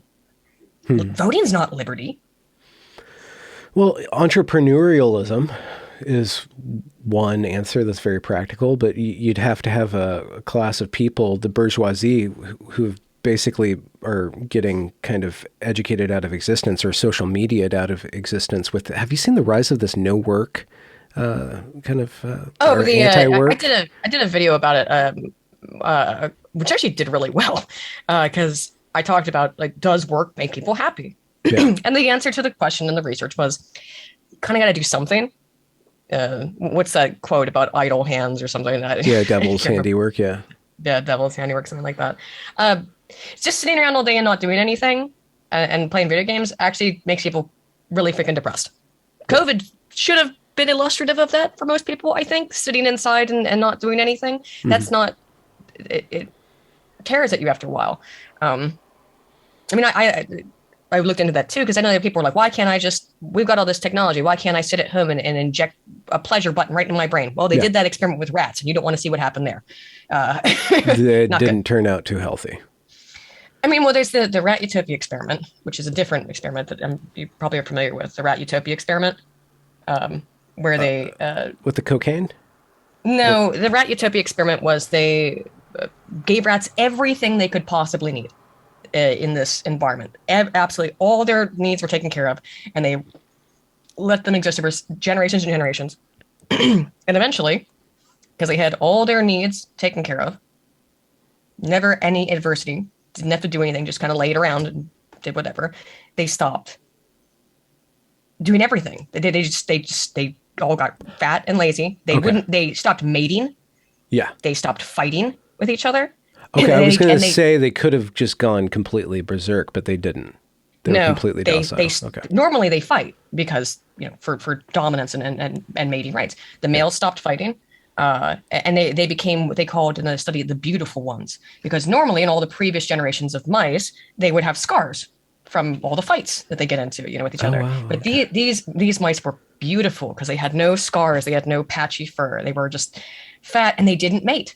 They weren't even interested in sex anymore. That's when you get scary. And then eventually the colony died because they didn't mate anymore. Yeah. They were so just content. They stopped doing the things that are necessary for the propagation of the species. Yeah. I brought up entrepreneurialism because, again, there's a contradiction of responsibility is actually the key to liberty. Not freedom from responsibility, but freedom in responsibility. Like slavery is your ticket to mastery in a way. And you have to completely rechange the society's view on it, or keep on giving them more and more experience of the fallout of not having responsibility. But again, within Reddit, let's just say social media, you'll have the radicals always rising to the top. You'll always have a better ContraPoints, a better or worse Vosh, like just this succession of increasingly radical grifters. And I use that term specifically to say they preach socialism and make bank doing it, right? Right. Yeah. Because that feeds into the class of people that want to manifest that dream. They want that form of liberty in a way. So you have to, it just seems like human nature that you'd be fighting against in order to implement that value. And it would come back ultimately to the religion, a religious question of implementing a moral order. most of the monarchist scholars, who again, you have to go back quite a bit to find these people. Usually, there's not Yeah. a lot of people besides Moldbug writing about it contemporarily. But the monarchist scholars do seem to generally agree that religion, it needs to be a key part of it, because it needs to be that there is, oh, this is a straight down hierarchical system, right? In that, and humans do want to organize ourselves into hierarchies ultimately, even when we tell ourselves otherwise. Mhm. Somebody has to make the decisions. Diffusal responsibility down works, but eventually somebody has to be on top. Hierarchy seems to be the way that we organize ourselves. But above the king, there's God. So Yeah. you also know that if the king is screwing up and doing something terrible, he still has someone that he is accountable to, Yeah. right? And that he's modeling his behavior under. Like he's not, Right, he's the father, but God's the father that he's modeling. And he's right. the father that, he's the father that is modeling fatherhood for us, the citizens. Yes, Yeah. precisely.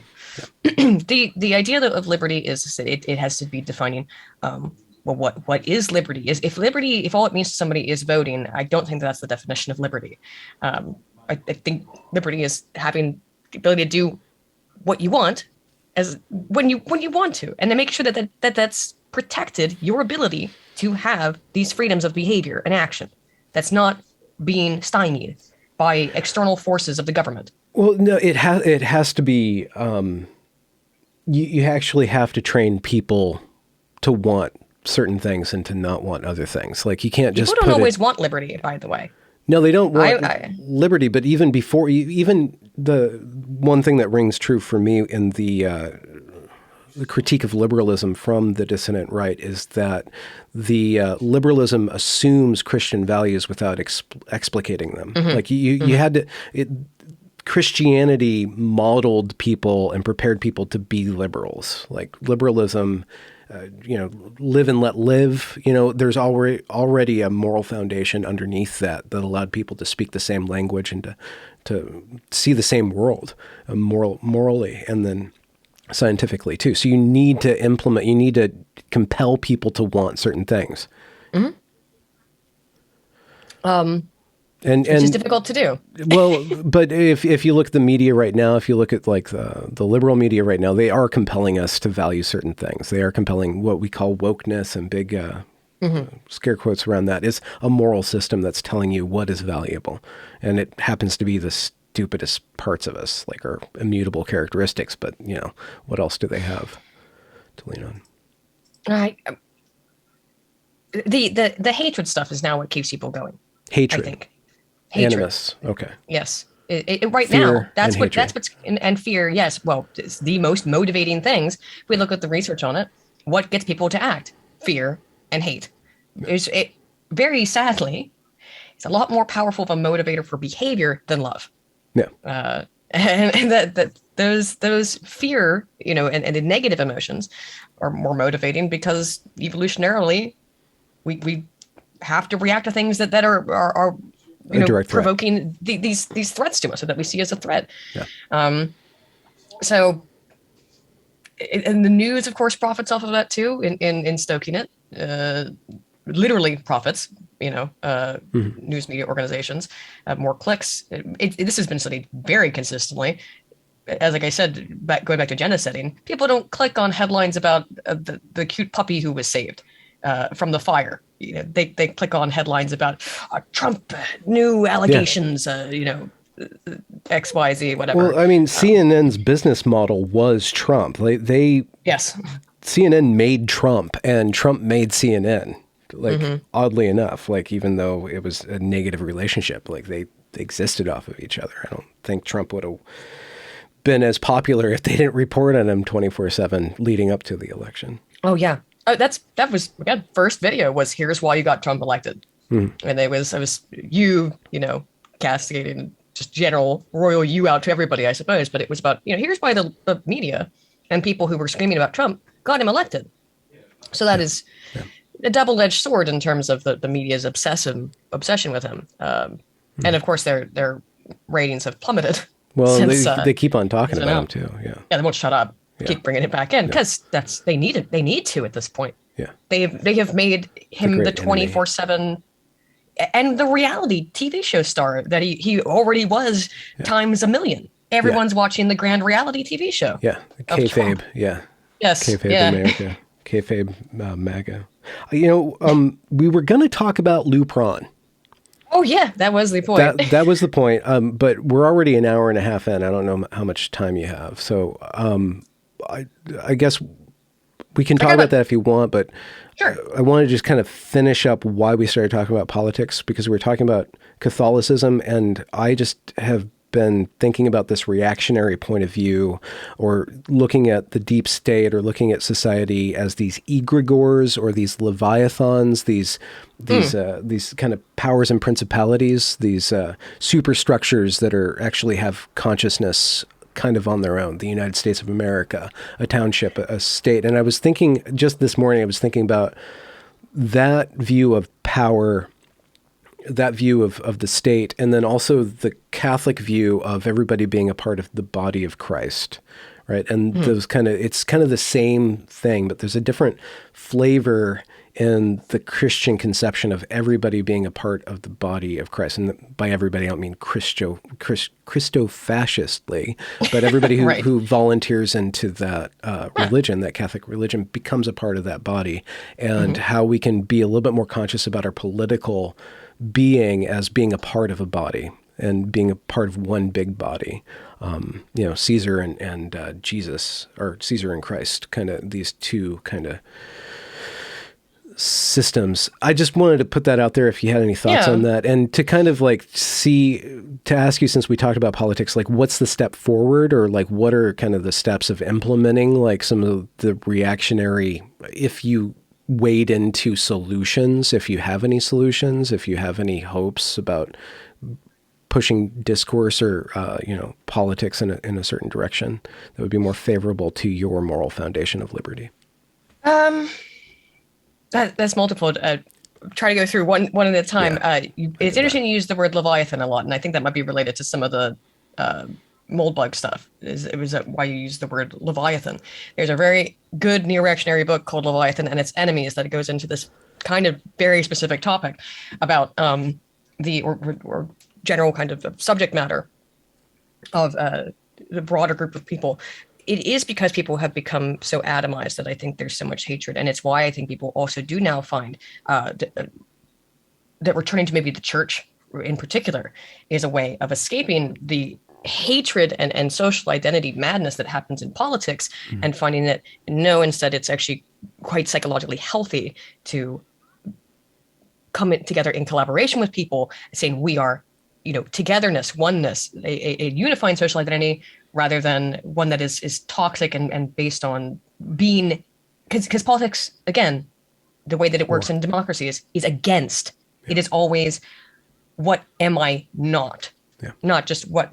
Whereas with religion, let's say being in a religious group, it's what I am with others together, what we are. With politics, it's what are we not? That's the evil thing over there, that we're against that. Yeah, And this doesn't have to be that way, but that's how it's manifesting. the civil rights movement is held up as the paragon of and I think it's kind of proto-Christian or pseudo-Christian, about the Martin Luther King Jr. dream of content of character against color of skin, and the civil rights made those gains and then became anti-racism. So eventually it trended into war, even though it had that ideal, and it used that ideal, the civil rights ideal, as cover to implement a lot of its anti-tactics, its anti-racist tactics. So eventually it devolves into war. Yep. Now, if you go and read like Herbert Marcuse and some of the communist scholars, they would have said that the civil rights movement was all set up to eventually end up in that kind of way of dividing people, to make them angry and then making them unhappy with capitalism, to then overthrow the system and bring in about the glorious People's Revolution. Yay, the beautiful ones. Yay. Right. Yeah. But I don't think that was the point of people like Martin Luther King. Just some of the communist scholars writing before him, though. Yeah, that is what they were saying. So, Well, they took advantage of and that. it's happening. So it trended towards that. So I guess what you were saying as a solution is a kind of a coming together in a non-political way is necessary. Community is something that's been so lost, particularly with COVID. It more than anything destroyed people became terrified to be around each other because what if he's got COVID? Yeah. I better wear my mask and isolate and get away. And it's created a pathology in people that they're even afraid to interact now that I think is extremely harmful and psychologically damaging, not just to the IQs of children, but to regular people. I did a video on it, and the rates of depression, suicidality, anxiety have all gone up like incalculably over the course of the pandemic. It's been pretty terrible for people's mental health. And it also specifically has made people afraid of each other. So has politics. It's coincided. And that's very bad. So there's like a group of people who I'm not involved with, but I know what they do. They call themselves the basket weavers. And they're just young men who go and they say they're going to go weave baskets. They're not. They're just going to hang out and just do community things together. As conservative guys in England, like that's what they do. And I think more people should start little organizations like that, being like, hey, let's stop sitting on the internet and just complaining and be physical with one another. Oh no, that sounded bad. Rephrase. It's got to happen within reason. Be in the same physical locale and just go bowling, have a barbecue, go to church together. Just normal, non-political things. You know what I mean? Get away from even though have met each other through a sort of political thing, because try to do non-political stuff. Just, be human. We're really sorely missing humanness, I think. Oh, the humanity. Right. So you have a lot of different products, internet edutainment products. You have your channel, and you also do a podcast. This is time for you to plug your wonderful work. Oh, well, yep. I do I put out a video yesterday, so it's going to be a while before the next one. The next one will actually probably be somewhat related to monarchy. I'm going to be talking about the reaction to the death of the Queen, because I found it fascinating. Just from, again, it's the same thing where something happened. I looked at it, I saw it, went, why did that happen? Like, let me see what the literature says. There's not a lot, sadly. It's emergent area, and it's a very specific topic of how do people, I can tell you every reason on earth why social media changes behavior. In detail, it's my specific area of study. So it's anonymity, and how that affects human psychology. But I still need to find, like, what did they do any studies on deaths of celebrities on social media? And there have been quite a few, and it's about what I expected. But well, like a distribution of people capitalizing on the attention to be snarky or to be loyalists, right? It's an opportunity to literally virtue signal about this. It is communal. It is a community event. Yes. It is an opportunity, absolutely, to virtue signal. It's also an opportunity to be a real hateful piece of crap. That's interesting. There's one that I retweeted. She wished excruciating death on the Queen. Yes. She's a professor at Carnegie Mellon, that woman, who said that. So when I saw that kind of stuff, it's like, this is like normal people. What's going on in your head? Like, what? I know that the internet, it removes social accountability, another diffusal of accountability or responsibility. At the same time of the rise of cancel culture, though. So it's a double-edged sword, or at least a ratchet that goes in one direction. It is. It's called toxic disinhibition, as a product of de-individuation. Is what that research is. It's going to be Zimbardo, 1981, and then that's the de-individuation. Not Zimbardo 79. That's the Stanford prison experiment. 81 is the one that matters for de-individuation. Although de-individuation was involved in Stanford prison. Still, outside of that, the other issue is toxic disinhibition. When you're anonymized, social norms no longer really are important, because you can just kind of fade back into the miasma of being anonymous. So that's it. toxic disinhibition, what it proposes is that that's why people act like assholes on the internet, because they can just fade away and they don't have to take any responsibility for their actions. Yeah. There's another side of it. It's also called or benign disinhibition, which is the same thing, where people would act in a way that they wouldn't normally act, but it's benign. And that is sometimes called the strangers on a train effect, which is there's also something called the hyperpersonal model of computer-mediated communication. Excuse me, sorry, slow that one down. The hyperpersonal model of computer-mediated communication, which is related to strangers on a train, which is related to benign disinhibition, in that people will disclose crazy shit that they would never say in real life to people online, because, again, fade into the ether and never see me again, and you wouldn't be able to relate it to my real life. It's why relationships, online relationships, form really fast. People feel like they know each other very, very quickly in online romantic relationships, and that's the hyperpersonal model. Oh, okay. So all of these are just the effects of the internet to each other. Okay. Yes, yeah, because and there's a normal reciprocity that happens in terms of the self-disclosure within hyperpersonal model. So if someone discloses a whole bunch of like some deep information about themselves, now there's a normal reciprocity. The other person has to disclose it back. So it's a feedback loop of being hyper personal with each other very quickly, and it's the same sort of kind of effects that cause the troll behavior, the nasty behavior, because you're not thinking that it's going to come back to your real life. That's why you're de-individuated. As the term goes, your individuality has been removed to a certain degree because you can always just fade back into the anonymous blob of everybody else. I interviewed a guy up in Canada who's setting up an AI to study specifically the social contagion of gender identity through Gen Z population, which is kind of just spreaded really rapidly. A lot of what you're talking about just really aligns with what they're going to be trolling out of the internet. So I wonder if you two will ever meet. Be really fascinating. It's everything I just said is pretty par for the course in terms of the information about this stuff. But it's the freshman what do you call it, teaser course, TLDR of it, but of internet communication.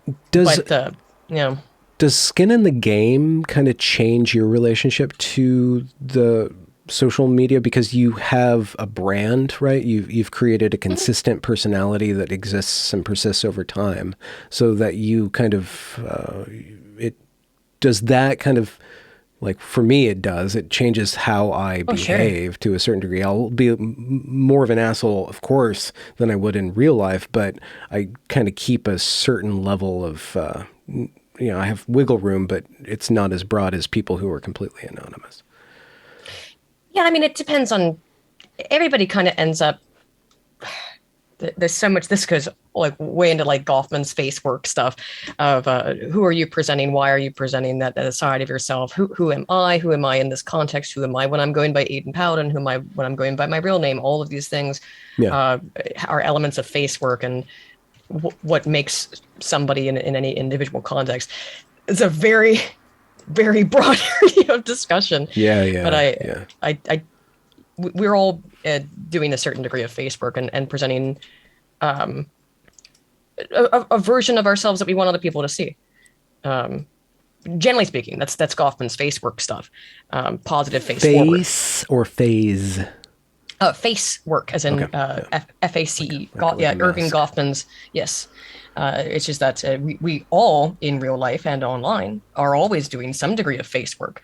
And who do I want to present myself? Who you present yourself as your face among your friends is probably not the same face that you put forward with your boss, for example, or with a girl you just met or a guy you just met. We constantly engage in face work, which is how we present ourselves. And the internet, because of the anonymization of it, really allows for a different degree of face work, because you can kind of just be whoever the hell you want. You can come up with a totally new identity, because you're also not only are you de-individuated, you are embodied. Yeah, you're distributed. But the physical body too is not associated with it. It's Yeah. this little thing in the ether that this is me on a screen. That we're getting into transhumanism now, because Yeah. then there's the whole other question of, is that, how is that me then, if it's a digital representation of myself? And you're still doing Facebook, but I love that stuff. Like, I can talk about that for hours. Yeah, well, the Transhumanism transgender, shit. yeah, the Yeah. transgender Mm. to transhumanism pipeline really shows. I think it's fed by the internet because we upload ourselves Oh and yeah. then we want to be that thing, and then we have this concept now of lived experience or my Right. authentic self that's actually a projection and reflection, and then it comes back and we use technology to align our body to our will. It's kind of intense. That part's very bizarre. The transgender thing is also a very complicated topic, and a touchy one. Hmm. But I do think the internet is certainly, it at least aligns with the same thing, right? Because it does allow for that, all that different Facebook that you couldn't do if we were in a non in a physical, in the meat space, as it would. You Hmm. can only do so much face work when you're physically present. Um, you know, we call it media richness, in that a face to face is the highest level of media richness. Text is the lowest level of media richness, because face to face communication has all kinds of secondary nonverbal cues and nonverbal information. Any auditory noise that might be getting in the way, like people yelling in the background, smell, this kind of stuff. Hmm. All these different things that all go. It's multifold. All the things that go into face to face comm. As we go down on lower media richness, then we go to like video. I don't have a camera on, so it's only one way on this one, right? But because I don't even have a webcam. Hmm. But so like video, this is we get still some information, but it's less. It's restricted. I don't know if you're stinky, right? Like, even Yeah. if I can see you on the camera, but that particular piece of information, it's what's called a cue filtered out. So that's gone. The cue has been filtered out. Go lower in media richness, just a phone call. Now I have no information about facial reaction, which is a huge part, and that's why actually we think that's the hypothesis as to why the IQ dropped in those children born, because they weren't seeing faces. They weren't, because of the lack of ability to see faces was causing the Oh, IQ stagnation. wow. Okay. Yeah, at least that's the current hypothesis. Well, I mean, half the faces were, Yeah, yeah, how do that's a lot of babies information. how do babies learn? They have to look at mom's face, mom and dad's face. They can't speak. They Hmm. can understand words, but they learn by facial cues of emotion. Or at least that would make sense. So, and that would explain maybe, and again, why maybe that IQ thing will level out Yeah. when we get Yeah. into speaking phase. More rich Um, media environment. right. And so then you go all the way down. The lowest media richness is text. And that's also the easiest to, you have there's no more cues about who you are. If you're anonymized, you can make up who you are. It's Hmm. kind of a weird role playing, and like Twitter Yeah. is all just sort of role played in that way, isn't it? Yeah. You can be whoever you want. Um, Yeah, it it also, and the text is all it's just like it's attached to the name, or the profile picture is the one constant, but like you're seeing mhm. all these sentences from all these different people Yeah, pinging around. So there's and so very much gap. easy to misunderstand text because of all the cues filtered out. Yeah. Uh, like, try to understand sarcasm in a tweet. It can be very difficult. But if you don't know the person and you don't know the context, it can be almost impossible to detect sarcasm. Sarcasm requires tone. Yeah. Uh, well, sometimes it's obvious, but it can be difficult to detect sarcasm or another nuanced speech, because it requires information that's been filtered out by the medium. So I think you've got these mediums that are mostly text based. Although TikTok, is far higher in media richness, and that's where a lot of the stuff's happening. Is TikTok in particular seems to be quite bad about the Hmm. um, spreading trends virally. Because it's all about how you appear to be. Right, it's face, but again, face work. Oh, these, a lot of these kids, because they want to put off a certain face because it's popular. They want to be liked. They want to be cool. I mean, this is, I think, in so many ways, and this is, I know this sounds dismissive, and people will get upset about this. Oh, you're being dismissive, and it's transphobic or something. For a lot of these teenagers, it's like being emo or goth or a punk. It's become so the transgender stuff, and more specifically the non-binary, I'm, or the otherkins, and scarily the mental health self-diagnosing thing. I have what is it again? Multiple personality Yeah, have you disorder, seen and those? here I'm gonna. Yeah. Oh my god, They're pretty it's intense. insufferable. Yeah, It's a bunch of theater kids without an acting yes, coach anymore. it's theater. That's what it is. It's like, yeah, they don't. This is what the theater kids are up to now. Yeah. But it's being taken seriously, and you can't criticize them, which is not good for them either, by the way, because I'm not saying bullying is a good thing. I've been bullied very badly in the past, but it serves a social role of, if you are behaving in a way that is really abnormal, a little bit of bullying, let's not excessive, maybe a little bit of let's being just say negative feedback. Yes, negative feedback. Yeah. Not bullying, right. But a little bit of, why are you being weird? Why are you acting like that? That's unacceptable behavior. You can't say to kids anymore that their behavior is unacceptable. No, you're erasing their existence. I know. You do that. It's everything's so horrifying. Inflated. There's such an inflation of reality into this matrix thing. It just seems like there's no gravity there. Like negative impact, negative effect, being viscerally turned off by people by being around them, or turned on by being around them, and reading the full richness of what it is to find somebody you like and find somebody you dislike, and going through the process of, coming to terms with somebody you dislike, and going through that process is exploded too, because it's dog piles and cat fights exploded onto. And everything is emotionally also, while being emotionally distant from everything, because everything is de-individuated. Also, all the emotions are turned up to 11 all the time. Yeah. Because of the same anonymity effects, is that people end up taking things way too seriously, taking things way too personally. They ruminate on stuff, and because it's constantly around, the internet's always there. It's right there. To provide this persistent source of anxiety for people. And they've got it in their hand, in their phone, in their pocket, 24 hours a day. And pinging them, touching them. So you can't get away from it. Look at me. Yeah. Do you perceive that society can adjust to that without just destroying the whole thing and touching grass 24/7? I mean, is there a way that human psychology can adapt to this low level of media richness and form identity through that? It is antithetical to our entire evolutionary patterns. Oh. So maybe in 40,000 years, you give it 40,000 years, and I'm sure we'll be well adapted to it. But right now, it like procs everything that's bad in our brains in so many bad ways, and good things too. Like I said, there can be good things about the internet. The hyper-personal model, people can fall in love, people can be extremely kind and generous online, but the negatives, and I say this as I'm gonna have to head out here in a second. Okay. In research though, thanks for having me. It was great to talk.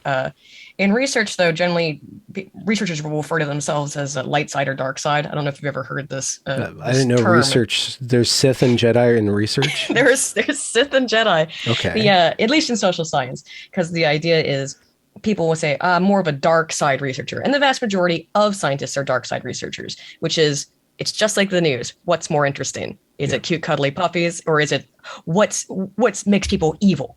What makes people do terrible things? Yeah. That's what interests. That'll get your study published real quickly. Disturbing psychology. What's making people mean on social media? That stuff, very popular. Gonna get your study published, and that's a whole nother issue about the publishing biases. Yeah. There's a publishing bias towards dark side research because, again, it's what people are interested in as well. Dark world theory, is that what you called it earlier? Dark side research. And then light side research is what would make people nicer to each other? What stimuli makes people nicer? Under what conditions do people engage in altruism? It's not that interesting. But, I mean, it is to me. So it's just not it's underdeveloped, you're saying? It's largely underdeveloped because it's not journals aren't as interested in it. As such, researchers aren't as interested in it. So the bulk of research itself is subject to mean world effects. Yeah. Even research studying the mean world hypothesis is subject then to mean world hypothesis effects in and of itself, ironically, I suppose.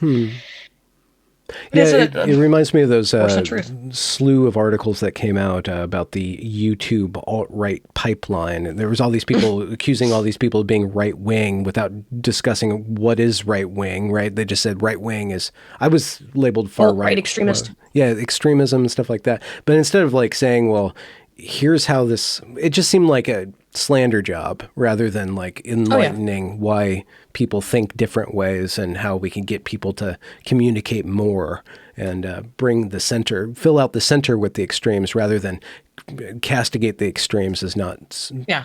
extreme enough in the correct direction. Right. But again, not what gets clicks. No, The what got clicks or is funding. or funding is the sensationalization and the catastrophization of it. Anyway, Well, I have to head out. I have to go play Dungeons and Dragons. Sorry, awesome. it's very important. Stay sensational, Aydin Paladin. Thanks for Oh, finally coming on my channel. Maybe again we could talk about the Lupron thing because I thought that was a oh very yeah. important part of kind of my other vein of non-political gender stuff. That's a Oh yeah. contradiction of I terms, but talked about all kinds of other stuff, but yeah, any time I'd be more than happy to talk about the Lupron thing. excellent. All right. Well, Thanks enjoy. for having me. May the Yeah. dice favor you. Thanks. Talk to you later. Ciao.